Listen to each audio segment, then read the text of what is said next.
আল্লাহ রাব্বুল আলামিন যুগে যুগে প্রত্যেক নবী রাসূলগণকে এমন কিছু মুজিজা অলৌকিক ক্ষমতা দান করেছিলেন নবীদের নবুয়তের সততা বিশুদ্ধতা প্রমাণ করার জন্য। তবে তাদের এই মুজিজাগুলো ছিল সীমিত এবং সাময়িক সময়ের জন্য। এই দুনিয়ায় যত নবী রাসূলগণ আগমন করেছেন সবাইকে আল্লাহ তাআলা কিছু না কিছু মুজিজা অলৌকিক ক্ষমতা দান করেছিলেন। হযরত দাউদ আলাইহিস সালাম যিনি আল্লাহর একজন বিশিষ্ট পয়গম্বর ছিলেন, আল্লাহ তাআলা তাকে বিশেষ মুজিজা দান করেছেন। তিনি যখন লোহা হাতে নিতেন তখন তামুমের মতো গলে যেত। আল্লাহ বলেছেন ওয়া আলান্না লাহুল হাদীদ, আমি তার জন্য লোহাকে নরম করার ক্ষমতা দান করেছিলাম।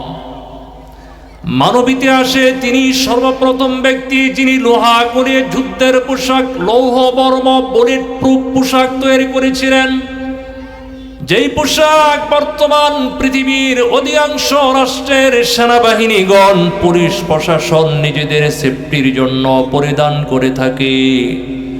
আল্লাহর পয়গম্বর দাউদ আলাইহিস সালাম যখন দুনিয়ার জমিন থেকে বিদায় গ্রহণ করলেন তখন তার মুজিজাটাও দুনিয়ার জমিন থেকে বিদায় নিয়ে চলে যায়। আল্লাহ তাআলা পয়গম্বর মুসা আলাইহিস সালামকে অনেকগুলো মুজিজা দান করেছিলেন। আল্লাহ রাব্বুল আলামিন সূরা বনী ইসরাঈলের 101 নম্বর আয়াতে বলেন ওয়ালাকাদ আতাইনা মুসা তিসআ আয়াতিন বাইয়িনাত।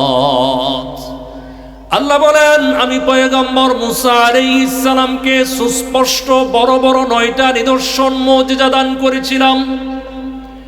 এর মধ্যে একটা গুরুত্বপূর্ণ মুজিজা হলো তিনি যখন বগলের নিচে হাত থেকে হাত বের করতেন আলোক উজ্জ্বল হয়ে যেত। তিনি লাঠি ব্যবহার করতেন, জমিনে লাঠি ছেড়ে দিলে ওই লাঠিটা সাথে সাথে সাপে পরিণত হয়ে যেত। আল্লাহ তাআলা পয়গম্বর সুলাইমান আলাইহিস সালামকে এত বড় রাজত্ব দান করেছিলেন, কিয়ামত পর্যন্ত পৃথিবীতে আর কাউকে এত বড় বাদশাহী রাজত্ব দান করা হবে না। পয়গম্বর সুলাইমান আলাইহিস সালাম যিনি আল্লাহর কাছে দোয়া করেছেন রব্বি হাবলি মুলকান লা ইয়ানবাগি লি আহাদিম মিন বাদি। পয়গম্বর সুলাইমান আলাইহিস সালামের বিশাল রাজত্ব সামলানোর জন্য, তার বিশাল রাজত্বের মধ্যে অবাধ্য জিন আর বুদ্ধদেরকে অনুগত করার জন্য এক ধরনের বিশেষ স্পেশাল আংটি দিয়েছিলেন। এই আংটি যখন পয়গম্বর সুলাইমান আঙ্গুলের মধ্যে লাগাইতেন পৃথিবীর সমস্ত জিন আর বুত তার অনুগত হয়ে যেত। সুবহানাল্লাহ কইতেন না? আল্লাহ রাব্বুল আলামিন পয়গম্বর ঈসা আলাইহিস সালামকে অনেকগুলো মুজিজা দান করেছিলেন। তিনি যখন মাটির তৈরি পাখিতে বিসমিল্লাহ বলে ফু দিতেন পাখিটা সাথে সাথে উড়ে যেত। এছাড়া তিনি মৃত মানুষের কবরের পাশে দাঁড়িয়ে যখন বলতেন কুম বিইযনিল্লাহ,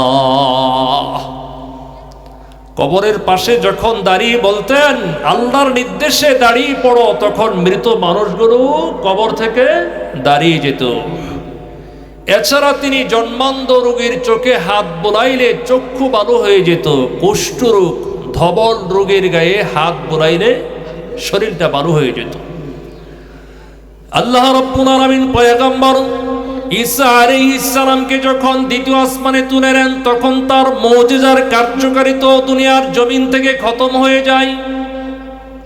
আল্লাহ তাআলা পয়গম্বর ইউসুফ আলাইহিস সালামকে মুজিজা দান করেছিলেন তার সৌন্দর্য।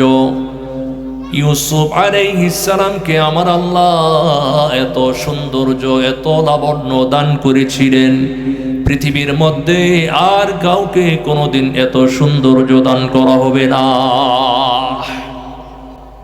ইউসুফ আলাইহিস সালামের সৌন্দর্য দেখে মিশরের তৎকালীন সুন্দরী রমণীগণ তারা ফল কাটার পরিবর্তে আঙ্গুল কর্তন করে ফেলেছিল।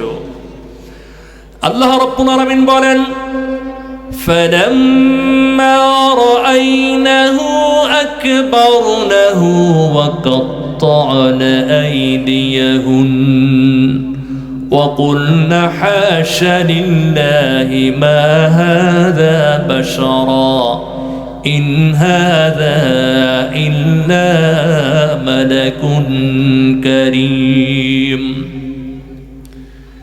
আমাদের নবীর সৌন্দর্য কেমন ছিল?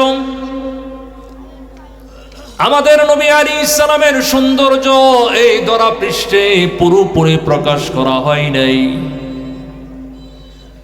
নাসরুদ্দীনের বর্ণনা, জিবরাইল আমিন বলেন, আমি উত্তর প্রান্ত থেকে দক্ষিণ প্রান্ত, পশ্চিম থেকে পূর্ব প্রান্ত পর্যন্ত গোটা বিশ্ব অনেকবার পরিভ্রমণ করেছি, কিন্তু আল্লাহর নবীর চাইতে সুন্দর কোনো মানুষ আমার চোখে কোনোদিন ধরা পড়ে না। সুবহানাল্লাহ। আম্মা জান আয়েশা বলেন, মিশরের তৎকালীন রমণীগণ যদি আমাদের নবীর সৌন্দর্য অবলোকন করত, দেখত, তাহলে তারা ফল কাটার পরিবর্তে, আঙ্গুল কর্তন করার পরিবর্তে তারা তাদের কলিজাটাই কর্তন করে ফেলে দিত। সুবহানাল্লাহ। আমাদের নবীর সৌন্দর্য দেখে শুধুমাত্র রমণীগণ নন, পৃথিবীর বড় বড় কবিগণ, দার্শনিকগণ, সাহিত্যিকগণ, বর্তমান পৃথিবীতে 200 কোটি মুসলমান আমরা আমাদের নবীর ইজ্জত সম্মানের জন্য হাসি মুখে আমাদের জীবন কুরবান করার জন্য প্রস্তুত আছি, কিনা বলুন? আমাদের নবীর সৌন্দর্য দেখে শুধুমাত্র রমণীগণ নয়, পৃথিবীর বড় বড় কবি, দার্শনিকগণ আমরা নিজেদের জীবন হাসি মুখে রাজপথে নবীর ইজ্জত সম্মানের জন্য কুরবান করতে প্রস্তুত আছি, ঠিক কিনা বলুন? এই পৃথিবীতে যত নবী এসেছেন দিন প্রচারের জন্য, যত মুজিজা দান করেছেন, আল্লাহ তাআলা সব মুজিজা এক করে আমাদের নবীকে দান করেছেন। কবি বলেন, হুসনে ইউসুফ দমে ঈসা ইয়াদ বাইজাদারি আছে কোবা হামদারন তু তনহাদারি। ইউসুফ আলাইহিস সালামের সৌন্দর্য, মুসা আলাইহিস সালামের সুপ্রভাত, ঈসা আলাইহিস সালামের জন্মন্দকে বারো করা সব মুজিজা এক করে আল্লাহ তাআলা আমাদের নবী বিশ্ব নবী আলাইহিস সালামকে দান করেছেন। আমাদের নবীর সবচেয়ে বড়, সবচেয়ে গতিশীল, সবচেয়ে চিরন্তন মুজিজার নাম হলো আল্লাহর কোরআনে কারীম, ঠিক কিনা বলেন? এই পৃথিবীতে যত নবী রাসূল আগমন করেছেন, নবী রাসূলগণ বিদায় গ্রহণ করার সাথে সাথে তাদের মুজিজাটাও দুনিয়ার জমিন থেকে বিদায় নিয়ে চলে গেছে। আমাদের নবী বিশ্ব নবী আলাইহিস সালাম পৃথিবী থেকে যখন পরপারে বিদায় নিয়ে চলে গেলেন, বলুন তো আল্লাহর কোরআন কি বিদায় নিয়ে চলে গেছেন? আল্লাহর কোরআন এখনো পর্যন্ত আছে। আল্লাহর কোরআন অতীতেও ছিল, বর্তমানেও আছে, কিয়ামত পর্যন্ত আল্লাহর কোরআন সম্পূর্ণ অবিকৃত অবস্থায় থাকবে, ঠিক কিনা বলেন? আল্লাহর কোরআন এমন এক নতুনত্ব, এমন এক মুজিজার নাম যার নতুনত্ব কোনোদিন ফুরাবে না। দুনিয়ার 200 কোটি মুসলমান আমরা যদি এট এ টাইম আল্লাহর কোরআন রিসার্চ করি, পড়াশোনা করি, গবেষণা করি, বলুন তো আল্লাহর কোরআন কোনোদিন কি পুরাণ লেগেছে? লাগছে নাকি বলেন? গোটা দুনিয়ার মানুষ আমরা হাজার চেষ্টা সাধনা করেও আল্লাহর কোরআনে একটা শ্রেণীকরণ, একটা নুকতার মধ্যে কোনো ভুল বের করতে পারবো না, ঠিক কিনা বলেন? আপনারা তো ডক্টর মরিস বুকাইলির নাম শুনেছেন, যিনি ছিলেন ফ্রান্সের একজন বিখ্যাত চিকিৎসক, যিনি ছিলেন মমি স্পেশালিস্ট, যিনি ফেরাউনের লাশটা বহুবার কাটাছেঁড়া সার্জারি করেছেন। ডক্টর মরিস বুকাইলি আল্লাহর কোরআনে ভুল ধরার জন্য আল্লাহর কোরআন গবেষণা শুরু করেছেন। আল্লাহর কোরআন খুলে দেখেন কোরআনে কারিমের ভাষা হলো আরবি। তিনি তো আরবি জানেন না, কারণ তিনি হচ্ছেন ফ্রান্সের মানুষ, তার রাষ্ট্রীয় ভাষা হলো ফ্রান্সি ভাষী। তিনি আল্লাহর কোরআনের ভাষায়ত্ত করার জন্য সুদূর আরাবিয়ান কান্ট্রি সৌদি আরবে চলে গেলেন। এবার তিনি আল্লাহর কোরআন শিখতে শুরু করলেন। কোরআন ভালো করে শেখার পর তিনি আল্লাহর কোরআন খুলে এবার পড়তে শুরু করলেন। কোরআনে কারীমের প্রথম সূরা সূরাতুল ফাতিহা তিলাওয়াত করলেন, কোনো ভুল খুঁজে পান নাই। কোরআনের সবচেয়ে বড় সূরা সূরা বাকারা পড়লেন, কোনো ভুল খুঁজে পান নাই। সূরা আলে ইমরান পড়লেন, সূরা নিসা পড়লেন। পড়তে পড়তে আল্লাহর কোরআনের বিসমিল্লাহর বা বর্ণ থেকে সূরা নাসির সিন পর্যন্ত তিনি পড়লেন। তিনি বলেন, আমি তো একজন খ্রিস্টান মানুষ, আমার ধর্মগ্রন্থ হচ্ছে বাইবেল। বাইবেল যখন আমি অধ্যয়ন করি, বাইবেলের মধ্যে কত অসঙ্গতি, কত তথ্য পরিবেশনগত ভুল পাওয়া যায়। আল্লাহর কোরআন আমি যতই পড়ি, কোরআনের মধ্যে কোনো ভুল নাই। কোরআনের প্রতি আমার আকর্ষণ দিন দিন বৃদ্ধি পায়। অবশেষে লোকটি কমেন্টস করেছেন, মন্তব্য রেখেছেন, আমি আল্লাহর কোরআন পড়েছিলাম ভুল ধরার জন্য, আমি আল্লাহর কোরআনে কোনো ভুল তো খুঁজে পাই নাই, বরং কোরআনে কারীম আমার জীবনের সবচেয়ে বড় ভুলটাই সংশোধন করে দিয়েছে। ওই লোকটি আর দেরি করলো না, কালিমা পড়ে সাথে সাথে মুসলমান হয়ে গেল। ওলামায়ে কেরাম বলেছেন, পৃথিবীতে আমাদের নবীকে 2000-এর অধিক মুজিজা অলৌকিক ঘটনা দান করেছেন। এর মধ্যে সবচেয়ে বড়, সবচেয়ে গতিশীল, চিরন্তন মুজিজার নাম হলো আল্লাহর কোরআন। কোরআনে কারীমের পর অন্যতম বৃহৎ মুজিজা হলো বিশ্বনবী আলাইহিস সালামের মেরাজ। একটু গরম পানির কথা বলছিলাম।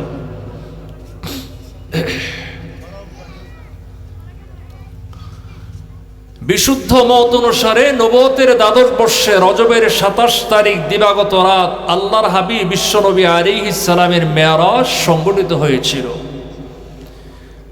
কিয়ামত পর্যন্ত মানুষ বিজ্ঞানের যত আবিষ্কার করবে, উদ্ভাবন করবে, মানুষ চাঁদ জয় করেছে, মঙ্গল জয় করেছে, সৌরজগৎ নিয়ে তারা নতুন করে রিসার্চ গবেষণা চালাচ্ছে। পৃথিবীর মানুষ আর বিজ্ঞান যতই উদ্ভাবন করুক, যতই তারা গবেষণা করুক না কেন, পৃথিবীর কোনো মানুষ আর বিজ্ঞান যেন কিয়ামত পর্যন্ত আল্লাহর হাবিব বিশ্বনবী আলাইহিস সালামের উপরে যেতে না পারে, সেজন্য আল্লাহ পাক তিনি আমাদের নবীকে এমন একটা সফর করাইলেন, যাকে কোরআনে কারীমের পরিভাষায় ইসরা, হাদিসের ভাষায় বলা হয় মেরাজ। সুতরাং কেউ যদি আল্লাহর হাবিবের ইসরা মেরাজকে অস্বীকার করে, সন্দেহাতীত ভাবে কাফের, বেঈমান। ঠিক কিনা বলুন?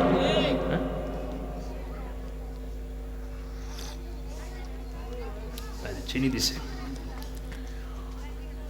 মেরাজের কারণ, প্রেক্ষাপটটা জানার দরকার আছে। আমার তো সময় কম, দীর্ঘ আলোচনা করার মতো সুযোগ নাই। আর আপনাদের যে অবস্থা, লোকজন কম, এরপরে টপ প্রধান বক্তা আসলে মনে ভিজেই যাবে বৃষ্টির মতো, ঠিক না? আপনারা কষ্ট পাচ্ছেন, মুখের দিকে আনন্দ নাই, হাসি নাই। একটু তাকবীর দেন তো, নারে তাকবীর। এতগুলো মানুষ এত আস্তে আর জোরে বলেন নারে তাকবীর। দিন ইসলাম, দিন ইসলাম, কোরআন সুন্নাহর আলো আল্লাহ কবুল করুক। এখন এই স্লোগান দিতে নাকি সমস্যা। এক স্বৈরা শাসক দূর হয়েছে, আরেকটার খেলাফত দিয়ে গেছে আরেক দলের কাছে। তারা বলে এই স্লোগানও বলে দেওয়া যায় না। পৃথিবীর কোন রাষ্ট্রে বলে এরকম সিস্টেম নাই। রাত বিরাত বলে আলোচনা, ওয়াজ নসিহত, নাউজুবিল্লাহি মিন যালিক। বুঝবেন সময় আইতেছে, পাবলিক কিন্তু জবাবটা ভালো করে দিব, ঠিক কিনা? সম্মানিত হাজিরিন, মেরাজের প্রেক্ষাপট কারণটা বোঝাও দরকার। আল্লাহ তাআলা বিশ্বনবী আলাইহিস সালামকে নবুয়ত দান করার পর তিনি যখন মানুষের মধ্যে দ্বীনের কাজ শুরু করলেন, মক্কার কাফের আবু জাহেল, আবু লাহাব, উতবা, শাইবারা নবী আলাইহিস সালামকে বিভিন্নভাবে নির্যাতন, নিপীড়ন, জ্বালাতন শুরু করে দিল। নবী আলাইহিস সালাম তিনি যখন সফা পাহাড়ের পাদদেশে দাঁড়িয়ে ঘোষণা করলেন, ওহে মক্কার নেতারা, লাউ কুলতুম কালিমাতাও ওয়াহিদাতান, যদি তোমরা একটা বাক্য মেনে নাও, গ্রহণ করে নাও, তামলিকুনা বিহাল আরব, আরব বিশ্ব তোমাদের পদনত হয়ে যাবে। ওয়াতুদিনু লাকুমুল আযম, অনরব বিশ্ব তোমাদের দ্বীন ধর্ম আদর্শ গ্রহণ করে নিবে। আবিল জিজিয়া, অথবা তোমাদেরকে কর প্রদানে বাধ্য হবে। মক্কার নেতারা প্রচন্ড খুশি। মোহাম্মদ বলো কি, শুধুমাত্র একটা বাক্য গ্রহণ করলে গোটা পৃথিবীর নেতৃত্ব আমাদের হাতে চলে আসবে। মোহাম্মদ এমন একটা কথা তাড়াতাড়ি বলো, এমন একটা কথা কেন 10টা কথা আমরা গ্রহণ করে নিতে রাজি আছি। আল্লাহর হাবিব বলেন, ইয়া আইয়ুহান নাস কুলু লা ইলাহা ইল্লাল্লাহু তুফলিহু, হে মানব সম্প্রদায় তোমরা বলো আল্লাহ ছাড়া কোনো উপাস্য নাই। এই কথার স্বীকৃতি যদি তোমরা প্রদান করো, দুনিয়াতেও শান্তি, আখিরাতেও তোমরা সফলতা অর্জন করতে পারবে। এই ঘোষণা দেওয়া মাত্রই মক্কার নেতারা প্রচন্ডভাবে খেপে গেল। আল্লাহর নবীর আপন চাচা, আপন ভাই আবু লাহাব, সে বলল, তাব্বান্নাকা সাইরাল ইয়াউম আলিহাদা দাওয়াতানা, মোহাম্মদ তুমি এমন একটা বাজে কথা শোনাবার জন্য আমাদের মহামূল্যবান নষ্ট করেছ, আমাদেরকে ডেকে এনেছ, এর বিনিময় তোমার সারাদিন ধ্বংস হোক। নাউজুবিল্লাহ বলেন। শুধু তাই নয়, আল্লাহ রাসূলের আপন চাচা আবু লাহাব নবীজিকে মারার জন্য উদ্যত হলো। কালিমার ঘোষণা দেওয়ার আগ পর্যন্ত গোটা মক্কার সব কাফের নেতারা নবীজির প্রশংসায় পঞ্চমুখ ছিলেন। কালিমার ঘোষণা দেওয়া মাত্রই সবাই নবীর বিরুদ্ধে চলে গেল। আল্লাহর হাবিব তিনি মানসিকভাবে কষ্ট পেলেন। আল্লাহ রাব্বুল আলামিন পবিত্র কোরআন মাজিদের 111 নম্বর সূরা সূরা লাহাব নাজিল করে আল্লাহর হাবিবকে সান্ত্বনা দিয়ে বলেন, তাব্বাত ইয়াদা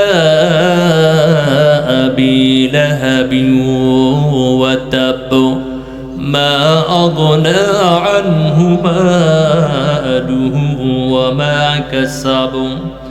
আল্লাহ বলেন, হাবিব আপনার সারাদিন ধ্বংস হবে না। আবু লাহাবের হস্তদ্বয় ধ্বংস হোক, সে নিজেও ধ্বংস হোক, দুনিয়াতে সে যা উপার্জন করেছে এগুলো তার বিন্দু পরিমাণ কোনো কাজে আসে নাই। অচিরে সে লেরিহান আগুনের মধ্যে সে এবং তার স্ত্রী প্রবেশ করবে। নাউজুবিল্লাহ বলেন। এরপর আল্লাহর হাবিব যখন আরো ব্যাপকভাবে দ্বীনের কাজ শুরু করলেন, মক্কার কাফের নেতৃবৃন্দ আবু তালেবের কাছে আগমন করে বলল, আবু তালেব তোমার ভাতিজা মুহাম্মদ কি শুরু করে দিয়েছে? সে আমাদের ভাই ভাইয়ের মধ্যে ঝগড়া লাগিয়ে দিচ্ছে, পিতা পুত্রের মধ্যে ঝগড়া লাগিয়ে দিচ্ছে। ও আবু তালেব, আপনি একজন বয়োবৃদ্ধ সম্মানিত সম্ভ্রান্ত মানুষ, আপনার ভাতিজা মুহাম্মদকে বারণ করুন সে যেন কালিমার দাওয়াত না দেয়, কালিমা লা ইলাহা ইল্লাল্লাহর দাওয়াত যেন আমাদের মধ্যে না দেয়। কালিমা লা ইলাহা ইল্লাল্লাহর মানে হচ্ছে আমাদের 32 কোটি 33 কোটি দেবতা সব মিথ্যা, আমাদের সব কিছু বাতিল। বোঝা গেল মক্কার কাফের বেঈমানেরা তারা কালিমা লা ইলাহা ইল্লাল্লাহর অর্থ বুঝতে পেরেছিল, তাই তারা কালিমা গ্রহণ করে নাই। আর আমরা ম্যাক্সিমাম মুসলমান কালিমা পড়ি, কালিমা পড়ে অন্য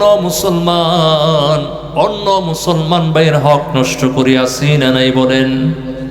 ওজনে কম দেয়, অন্যের জমি জবরদখল করে খায়, চাঁদাবাজি, টেন্ডারবাজি, মাস্তানি, রাষ্ট্রীয় সম্পদ লুটে পুটে খায়, আছে না নাই বলেন? মক্কার নেতৃবৃন্দ আবু তালেবকে বলল, আবু তালেব তোমার ভাতিজা মুহাম্মদ কি চাই বলো? সে যদি মক্কার মধ্যে সবচেয়ে বড় ধনী হতে চায়, আমরা তাকে সবচেয়ে বড় ধনী বানিয়ে দিব। সে যদি মক্কার নেতৃত্ব দিতে চায়, আমরা তাকে নেতা বানিয়ে দিব।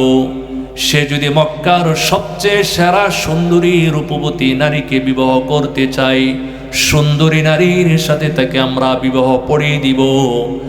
যা কিছু চাই তোমার বাতিজা মোহাম্মদকে দিব, তারপরও সে যেন কালিমার দাওয়াত না দেয়। আল্লাহর হাবিব সারাদিন দিনের কাজ করার পর তিনি যখন বাড়িতে আসলেন, লম্বা আলোচনা। আবু তালেব বললেন, ভাতিজা মোহাম্মদ, গোটা মক্কার কাফের নেতৃবৃন্দ তোমার বিরুদ্ধে আমার কাছে নালিশ নিয়ে এসেছে। তুমি আপাতত এদের কাছে দিনের দাওয়াত, কালিমার দাওয়াত দিও না। এর বিনিময় ভাতিজা তুমি যা চাও তাই পাবে। বাড়ি, গাড়ি, অর্থ, যশ, খ্যাতি, সম্মান, প্রভাব, প্রতিপত্তি, সুন্দরী নারী সব তোমার জন্য বরাদ্দ। তারপরে তুমি কালিমার দাওয়াত দিও না। নাউজুবিল্লাহ বলেন। আল্লাহর হাবিব বলেন, চাচা যান, আপনি আমাকে সাহায্য করুন আর নাই করুন, আমার পাশে থাকুন আর নাই থাকুন, এরা শুধুমাত্র দুনিয়ার বাড়ি, গাড়ি, অর্থ, ধন, সম্পদ, নারী কেন, এরা যদি আসমানের সূর্যটা আমার এক হাতে এনে দেয়, আর এক হাতে যদি চন্দ্রটা এনে দেয়, আল্লাহ আমাকে যেই দায়িত্ব দিয়ে পৃথিবীতে প্রেরণ করেছেন, আমি সেই দায়িত্ব থেকে এক চুলো নড়ব না।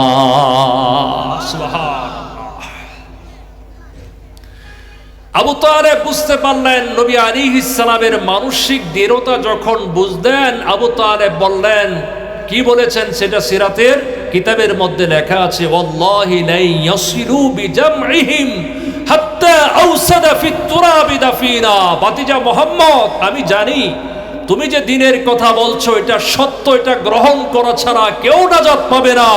আমি তোমাকে কথা দিলাম, আমার শরীরে এক বিন্দু রক্ত থাকা পর্যন্ত গোটা মক্কার কাফের নেতারা তোমার একটা চুল পর্যন্ত ধরতে পারবে না। সুবহানাল্লাহ। নবুয়তের 10ম বছর আল্লাহর হাবিব বিশ্বনবী আলাইহিস সালামের এই পরম প্রিয় চাচা আবু তালেব যখন ইন্তেকাল করলেন, আবু তালেবের ইন্তেকালের মাত্র কয়েকদিনের ব্যবধানে আমাদের নবী আলাইহিস সালামের প্রিয়তমা জীবন সঙ্গিনী আমাদের মা খাদিজাতুল কুবরা রাদিয়াল্লাহু আনহা ইন্তেকাল করলেন। আল্লাহর হাবিব এই বছরকে আমুল হুজুন, চিন্তার বছর, দুঃখের বছর নামকরণ করলেন।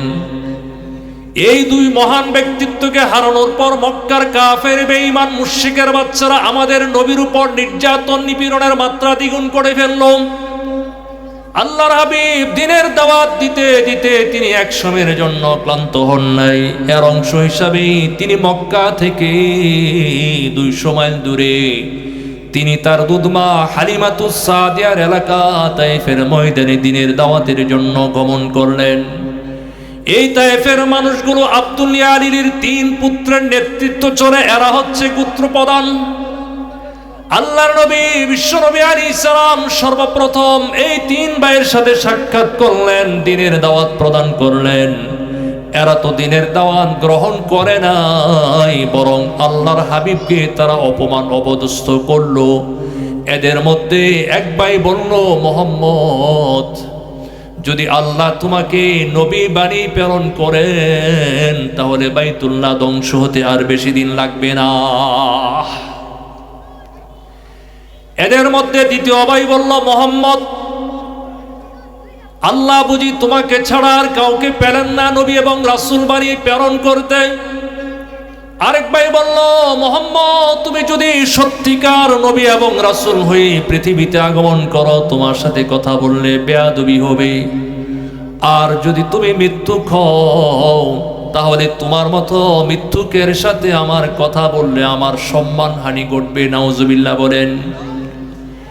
এই মানুষগুলো ইমানের দাওয়াত, কালিমার দাওয়াত তো গ্রহণ করে নাই, বরং তারা আল্লাহর হাবিবের বিরুদ্ধে ঘৃণ্য ষড়যন্ত্র করলো, আলটিমেটাম প্রদান করলো। এমন আলটিমেটাম আমাদের দেশে আগে মাঝে মধ্যে দেখতাম, যেমন 5ই মের সময় বাংলাদেশের মানুষ, নবী প্রেমিক মানুষ, কোরআন প্রেমিক মানুষ, এরা যখন নবীর ইজ্জতের জন্য, কোরআনের জন্য শাপলা চত্বরে জমা হয়েছিল।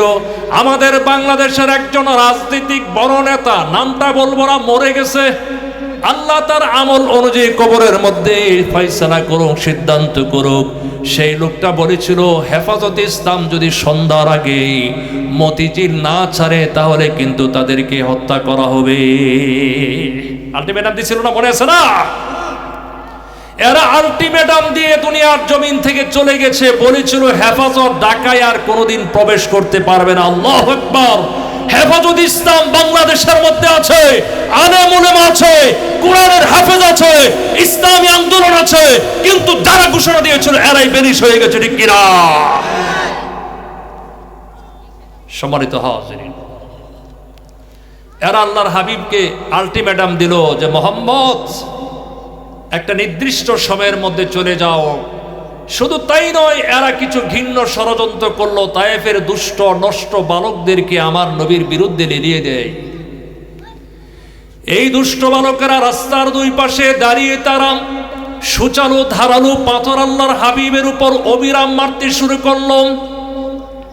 বৃষ্টির মতো পাথরের আঘাতে আঘাতে আল্লাহর হাবিব তার গোটা শরীর নীলাবর্ণ ধারণ করেছে। আল্লাহর হাবিবের গোটা শরীর ক্ষত বিক্ষত হয়ে গেছে। শরীর থেকে তাজা পবিত্র রক্ত টপ টপ করে পড়তেছে। নবী আলাইহিস সালাম তিনি তার পবিত্র রক্ত তিনি তায়েফের জমিনে পড়তে দেন নাই। সে রক্তগুলো তিনি চার চামড়ার মোজার মধ্যে ঢুকিয়ে দিচ্ছেন। সুবহানাল্লাহ। নবী জানতেন আমার এই পবিত্র রক্ত যদি তায়েফের জমিনে পড়ে, কিয়ামত পর্যন্ত তায়েফের জমিন পাথুর জমিন হয়ে যাবে, কোনো শস্য শ্যামল গাছপালা উৎপন্ন হবে না। আল্লাহর হাবিবকে তারা এ পরিমাণ আঘাত করলো, পাথর মারলো। আল্লাহর হাবিব তায়েফের জমিনে একবার দুইবার নয়, তারা একাধিকবার বেহুশ হয়ে পড়ে যান।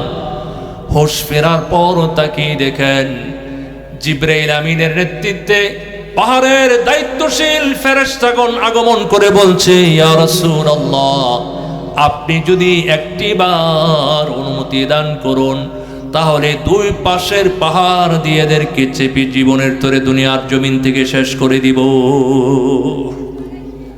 আল্লাহর হাবিব বিশ্বনবী আলাইহিস সালাম তিনি বুঝতে পারলেন আল্লাহ তাআলা তায়েফবাসীর প্রতি খুবই ক্রুদ্ধ হয়েছেন, রাগান্বিত হয়েছেন। নবী আলাইহিস সালাম তিনি সেই সময় আল্লাহর কাছে দোয়া করেছেন, ওগো আল্লাহ, আপনি যদি এদেরকে ধ্বংস করে দিন তাহলে আমি কার কাছে ঈমানের দাওয়াত প্রদান করব? এরা মানে নাই তো কি হয়েছে, এদের পরবর্তী প্রজন্ম তো আমার দিনের দাওয়াত গ্রহণ করবে। নবীজি দোয়া করলেন, আল্লাহুম্মা হদি কওমি ফাইন্নাহুম লা ইয়ালামুন। হে আল্লাহ, আমার কওম, আমার এই জাতিকে আপনি হিদায়াত দান করুন। এরা নবীর শান মান, নবীর মর্যাদা সম্পর্কে ন্যূনতম কোনো ধারণা নাই, আপনি এদেরকে হিদায়াত দান করুন, মাফ করে দিন। সুবহানাল্লাহ। আল্লাহর হাবিব তায়েফের ময়দান থেকে বিষণ্ণ মনে তিনি যখন তার ফুফু উম্মে হানির ঘরে আগমন করলেন, সেই সময় নবীজি দোয়া করেন, হাই আমার যদি কোনো বন্ধু থাকতো আমার এই কঠিন সময় আমাকে সান্ত্বনা দিতে পারতো। সেই সময় জিবরাইল আমিন আগমন করে আল্লাহর হাবিবকে সালাম দিলেন, ইন্নাল্লাহা ইউকরিউকাস সালাম ওয়া ইয়াদুকা, নিশ্চয় আল্লাহ আপনাকে সালাম প্রেরণ করেছেন, আল্লাহ আপনাকে তার খাত চেম্বারে ডেকে নিয়েছেন। সুবহান। এরপর জিবরাইল আমিন বললেন, ইন্না রাব্বাকা ইয়াশতাকু ইলাইক, নিশ্চয় আপনার পালনকর্তা আপনার দিদারের জন্য বেকুল হয়ে অপেক্ষা করেছেন। আল্লাহর নবীর অন্তরে যে দুঃখ বেদনা ছিল, আমন্ত্রণ পাওয়ার পর সমস্ত দুঃখ বেদনা নবী আলাইহিস সালাম মুহূর্তের মধ্যে ভুলে গেলেন। সুবহানাল্লাহ। মেরাজের সূচনা কেমনে হয়েছিল? আল্লাহর হাবিব বিশ্বনবী আলাইহিস সালাম তিনি যখন উম্মে হানির ঘরে ঘুমিয়েছিলেন, এমন সময় দুইজন ব্যক্তি আল্লাহর হাবিবের দরবারে আগমন করলেন। একজনের নাম জিবরাইল, আরেকজনের নাম মিকাইল আলাইহিস সালাম। এই দুইজন ব্যক্তি আল্লাহর হাবিবকে ধরে প্রথমে জমজমের কূপের কাছে নিয়ে গেলেন, সেখান থেকে হাতেমে কাবা এরপর জমজমের কূপের কাছে নেওয়ার পর আল্লাহর হাবিবের একটা মেজর অপারেশন করা হয়, যেটাকে বলা হয় ওপেন হার্ট সার্জারি। কি বলা হয় বলেন? আল্লাহর হাবিবের গলার নিচ থেকে নাভি পর্যন্ত ফেরে ফেলা হয়। আল্লাহর হাবিবের হার্ট মুবারক বের করে জমজমের পানি দ্বারা ধৌত করলেন। জান্নাতি স্বর্ণের প্লেটের মধ্যে প্লেট আনা হয়, যার মধ্যে ঈমান আর হিকমত দ্বারা পরিপূর্ণ ছিল। আল্লাহর নবীর হাতটাকে ঈমান আর হিকমত দ্বারা ধুয়ে আবার যথাযথ ওই জায়গার মধ্যে পুণ্য স্থাপন করা হয়। আল্লাহর নবীর গোটা লাইফে 3 বার ওপেন হার্ট সার্জারি করা হয়েছে। মনে রাখবেন, এটা কোনো মেডিকেটেড অপারেশন ছিল না, এটা ছিল আল্লাহর পক্ষ থেকে কুদরতি অপারেশন। আল্লাহর হাবিব বিশ্বনবী আলাইহিস সালামের ওপেন হার্ট সার্জারি করার পর সমস্ত প্রস্তুতি সম্পন্ন। এবার নবী আলাইহিস সালামকে নেওয়ার পালা যাবেন কিসে? দুনিয়ার কোনো বাহন নয়, কনকট বিমান নয়, রকেট নয়। আল্লাহ পাক বললেন, ও জিবরাইল আমিন, যাও আমার হাবিবের জন্য জান্নাত থেকে সবচেয়ে দামি বাহন বুরাক নিয়ে যাও।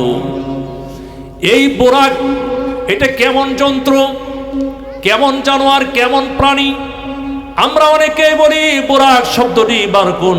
আসসালামু আলাইকুম, ভালো আছেন? আজকের আমাদের প্রধান মেহমান চলে আসছে। নারে তাকবীর, জোরে বলেন নারে তাকবীর। আল্লাহ কবুল করুন। আমিও শেষ প্রান্তে সামান্য কিছু করে শেষ করে দেব ইনশাআল্লাহ। এই বুরাক, তার গতি কেমন ছিল? অনেকে আমরা বলি বুরাকের গতি বিদ্যুতের গতির সমান, এটা ভুল ব্যাখ্যা। বিদ্যুৎ প্রতি সেকেন্ডে 1,86,000 মাইল, প্রায় 3.5 লক্ষ কিলোমিটার চলতে পারে। বুরাকের গতি কেমন? নবী আলাইহিস সালাম বলেছেন, আমাদের দৃষ্টির শেষ সীমা যত দূর পর্যন্ত যায়, বুরাক সেখানে 1 কদম রাখে। সুবহানাল্লাহ। আল্লাহ রাসূল বুরাকে চড়ে চলতে শুরু করলেন। নবী আলাইহিস সালাম বলেন, আমি যেতে যেতে একটা পাহাড়ের কাছে বুরাক থেমে গেল। জিবরাইল আমিন আগমন, বললেন, ইয়া রাসূলুল্লাহ, এই জায়গার মধ্যে নেমে 2 রাকাত নামাজ পড়ে নেন। আল্লাহ রাসূল 2 রাকাত নামাজ পড়লেন। জিজ্ঞেস করলেন, এই জায়গাটার নাম কি? নবীজি বললেন, নবীজিকে বলা হলো এটার নাম হলো ইয়াসরিব। অচিরেই এই জায়গায় হিজরত করতে আসবেন, তখন এই জায়গাটার নাম হয়ে যাবে মদিনাতুর রাসূল। মেরাজের আলোচনা তো ভাই অনেক লম্বা, আসলে এই বিষয়টা নিয়ে আমি ভুল করেছি। যাই হোক, আপনার অন্য এক সময় শুনবেন। ভাই, দুনিয়াতে আমরা আসছি অল্প দিনের জন্য, আবার আমরা দুনিয়া থেকে বিদায় গ্রহণ করে চলে যাব, ঠিক কিনা বলেন? দুনিয়াতে অতীতে যারা ছিলেন তারা বর্তমানে নাই, আমরা যারা বর্তমানে আছি ভবিষ্যতে কি থাকবো? ভবিষ্যৎ প্রজন্ম যারা পৃথিবীতে আগমন করবে তারা কি থাকবে বলেন? অতীতে আমাদের বাবা দাদা, আমাদের পিতৃপুরুষ পূর্বপুরুষগণ ছিলেন, তারা এখন বর্তমানে কেউ নাই, আমরাও দুনিয়ার জমিনে কেউ থাকবো না, ঠিক কিনা বলেন? দুনিয়াতে আমরা যখন বিদায় গ্রহণ করব, দুনিয়ার অর্থ, ধন সম্পদ, বাড়ি গাড়ি, পদ পদবী, রাজনীতি যা যা আছে, কোনো কিছুকে আমাদের সঙ্গে যাবে কি বলেন তো? একমাত্র নেক আমল। নবী আলাইহিস সালাম বলেছেন, ইয়াতবাউল মাইয়িতা সালাসুন, মানুষ যখন মারা যায় 3টি বস্তু, আচ্ছা, মানুষ যখন মারা যায় 3টি বস্তু তার পিছনে অনুসরণ করে। ফায়ারুজিউ ইসলাম, 2টো বস্তু ফেরত আসে, একটা জিনিস তার সঙ্গে থেকে যায়। নবী বলেছেন, তার সম্পদ, তার পরিবার তাকে কবর পর্যন্ত রেখে চলে আসে। ওয়ায়াবকা আমলুহু, তার আমলটাই তার সঙ্গে যায়, ঠিক কিনা বলেন? আল্লাহর হাবিব বিশ্বনবী আলাইহিস সালাম বলেন, মানুষ যখন মৃত্যুবরণ করে দুনিয়ার সমস্ত আমল তার থেকে বিচ্ছিন্ন হয়ে যায়। শুধুমাত্র 3টা আমল মানুষ মৃত্যুবরণ করার পরও তার সাথে চলমান থেকে যায়।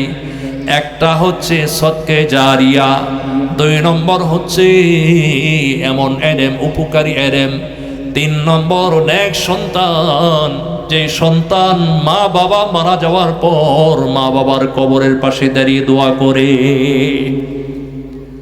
উলামায়ে কেরাম বলেছেন, সদকা 2 প্রকার। একটা হচ্ছে সাধারণ সদকা, যেমন মানুষকে খাদ্য খাওয়ানো। আরেকটা হচ্ছে সদকে জারিয়া চলমান সদকা, যেমন মসজিদ মাদ্রাসা নির্মাণ করা, আল্লাহর ঘর মসজিদে দান করা, কূপ খনন করা, স্কুল করা, রাস্তাঘাট করা, কোনো মাদ্রাসার এতিম ছাত্রদের দায়িত্ব গ্রহণ করা, কোন দ্বীনি প্রতিষ্ঠানে সাহায্য করা, দ্বীনি প্রতিষ্ঠানের উস্তাদ ছাত্রদেরকে মহব্বত করা। ও মুসলমান, দুনিয়াতে আমরা যে অর্থ সম্পদ রেখে যাচ্ছি, এই সম্পদ আজকে আছে, মরার পর থাকবে না। আমি আপনি মৃত্যুবরণ করার পর আমার আপনার পরিবার সর্বোচ্চ কবর পর্যন্ত যাবে। কবর পর্যন্ত আমার আপনার পরিবার আমার আপনার লাশটাকে দাফন করে চলে আসবে, কিন্তু আমল আমার আপনার দুনিয়াতেও ছিল। মৃত্যুবরণ করার পর আমার আপনার আমল কবরের সাথে কবর পর্যন্ত যাবে। কবর বলবে, বন্ধু আমি দুনিয়াতে ছিলাম, মৃত্যুর পর কবর, হাসর নাসর, ফুলসিরাত, মিজান, প্রত্যেকটা গাড়িতে আমি কি তোমাকে যথাযথ সাহায্য করার চেষ্টা করব। সুবহানাল্লাহ। এই নেক আমল করার অন্যতম একটা গুরুত্বপূর্ণ বিষয় হলো দান সদাকা করা। দান সদাকার মাধ্যমে আল্লাহ তাআলার ক্রোধ, আল্লাহ তাআলার রাগ গুসা প্রশমিত হয়। যারা দান করেন, দানের মাধ্যমে অপমৃত্যু, খারাপ মৃত্যু, রোড অ্যাক্সিডেন্ট, বিভিন্ন বিপর্যয়, রোগ শোকে মৃত্যুবরণ করা থেকে আল্লাহ তাআলা তাকে বাঁচিয়ে দেন। সুবহানাল্লাহ। ও মুসলমান, আল্লাহর হাবিবের কলিজার টুকরো কন্যা খাতুনে জান্নাত ফাতেমা রাদিয়াল্লাহু আনহার বিবাহ হয়েছে, সত্য বিবাহিতা, বাসরঘর করেছেন। সকালবেলা এমন সময় একজন মিসকিন এসে বলল, মা আমাকে একটা কাপড় দেন। কেউ উঠবেন না, খবরদার ভাই, কেউ উঠবেন না, পরিবেশটা নষ্ট করবেন। এসে বললেন, মা আমাকে একটা কাপড় দিন। আল্লাহর নবীর কন্যা ফাতিমা রাদিয়াল্লাহু আনহা, যিনি ঘর থেকে একটা পুরাতন কাপড় বের করে আনলেন, তখনই তার অন্তরে মনে হয়ে গেল, আল্লাহ পাক বলেছেন, লান তানালুল বিররা হাত্তা তুনফিকু মিম্মা তুহিব্বুন।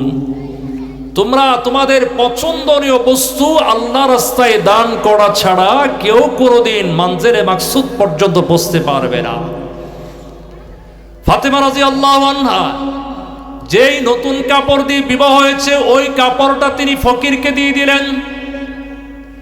তার সঙ্গী সাথী, তার বান্ধবীরা বলল, ফাতেমা এটা কেমন করো না, তুমি তো ইচ্ছা করলে পুরাতন কাপড়টা দিতে পারতা। ফকির মিসকিন, তোমার কাছে তো নতুন কাপড় চাই নাই, কেন দান করলা? ফাতেমা রাদিয়াল্লাহু আনহা বললেন, শুনে রাখো, আমার আল্লাহ কিন্তু পুরাতনটা চান নাই, নতুনটা চেয়েছেন। কারণ আল্লাহ বলেছেন, মানুষ তার প্রিয় বস্তু দান করা না পর্যন্ত কেউ আল্লাহর নৈকট্য অর্জন করতে পারবে না। এই কারণেই আমি আমার নতুন কাপড়টা ফকির মিসকিনকে দান করে দিয়েছি। সুবহানাল্লাহ। নবী আলাইহিস সালাম যখন সাহাবে কেরামকে বলতেন, তোমরা আল্লাহর জন্য দান করো, মসজিদে দান করো, মুহাজিরদেরকে দান করো, তারা তাদের সম্পদের 3 ভাগের 1 ভাগ, কখনো অর্ধেক তারা দান করে দিয়েছেন। সুবহানাল্লাহিল আযীম। সম্মানিত হাজিরিন, আল্লাহ রাসূল বলেছেন, উবদু আলিমান আও মুতাআল্লিমান, তোমরা একজন সন্তানকে আলেম বানাও, অথবা আলেমের বাবা হও, অথবা আও মুস্তামিয়ান, আলেমের কথা শোনো, অথবা আও নাসিরান, আলেমকে সাহায্য করো, দ্বীনি প্রতিষ্ঠানে যারা পড়াশোনা করে তাদেরকে সাহায্য করো।